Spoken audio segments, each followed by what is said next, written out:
وەرزی لێکردنەوەی هەنارە.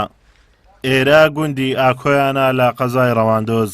لێرە هەناری نایاب و بەتام و چێژ هەیە کە جۆتیاران سەرقاڵی لێکردنەوەن. ئەم جۆتیارە هەناری بەتامی هێناوە و لە باخەکەی ڕواندونی و بەرهەمی باشیان داوە. ئەو دەڵێت پێویستە جۆتیاران بەرهەمێک بکەن کە جۆرەکەی باش بێت تاوەکو قازانج و سوودی زۆریان پێ بگەێنێت. لێرە جۆتیاران لە بەرەبەیانەوە ماوەی 5 کاتژمێر کار لە باخە هەنارەکاندا دەکەن، بەرووبوومەکانیان دەنێرنە بازاڕەکانی هەرێمی کوردستان.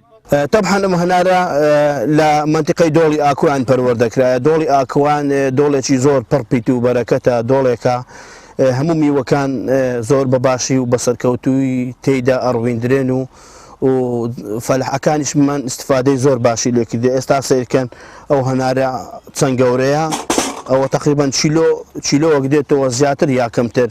هەناری وامان هەیە تا چیلۆ نیوێک دێتەوە. وەش لە ئەنجامی ئێوەیە خاککە و جۆرەکەی باشە بە یەکەوە.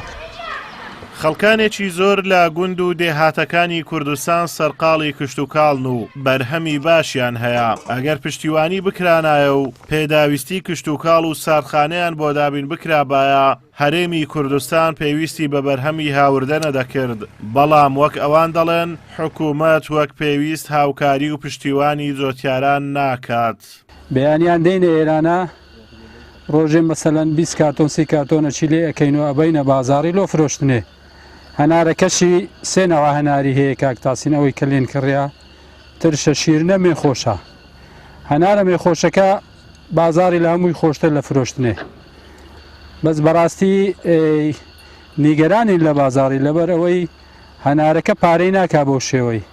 وەزیری کشتتوکاڵ داوای کرد کە هەناری خارجی مەمنوع بکرێ، گوتن لەوانە بازاری هەناری خۆشبی ئەوسار. بەڵام بەداخەوە ئێستا کە ئەبینین لە عەلوەکان لە هەولێرە لە سۆران لە ئەلوەی سلێمانی لە هەموو ئەلوەکان هەناری ئوردەنی هەیە، تورکی هەیە، بازاری هەناری مەی تێکدایە. ڕاستی هەنارەکە بەو شێوەی پارە ناکە. لە کابینەی پێشووترە حکوومەتی هەرێمی کوردستان وەزیری پێشتر پێم وایە کاک حەبستار خزمەتی زۆر باشی جوتیارانی کرد. هەندێک بڕیاریدان ینی ئەو تورکایە ینی تەنگەتاو کرد بوو. ینی حکوومەتی هەرێمی کوردستان زەختیان مخابن زەختیان لە وەزیری کشتتوکاڵ ئەکریانە لەو بڕیارەت پاشگەز بۆ لێی پاشگەز نەبووە و ڕێگای بەهێلکە و بە پەتاتە و تورکی نەدا بێتە نێو هەرێمی کوردستان. ینی بەڕاستی هەندێک هەڵوێست لە وەزیرەکان ئەبینین هەڵوێستی زۆر جوانن. هەنار کە بە یەکێک لە میوە سوودبەخشەکان بۆ تەندروستی مرۆڤ دادەنرێت، لە هەرێمی کوردستان ساڵانە سەدان تەنی لێبەرهەم دێت. بەو پێیە ئەم میوەش دەبێتە یەکێک لە بەرووبوومە کشتتوکاڵیە گرنگەکان کە لە خاچی بەپیتی کوردستان بەرهەمدێن و شان بەشانی بەرووبوومەکانی دیکە ژێرخانی کشتتوکاڵی وڵات پێک دێنن. دوای 5 کاتژمێر لە کارکردن کڕیارەکان هەنارەکانیان کۆ کردەوە و خستیانە نێو سندوقەکانیان و دەیبەن لە بازاڕەکان ساغی دەکەنەوە.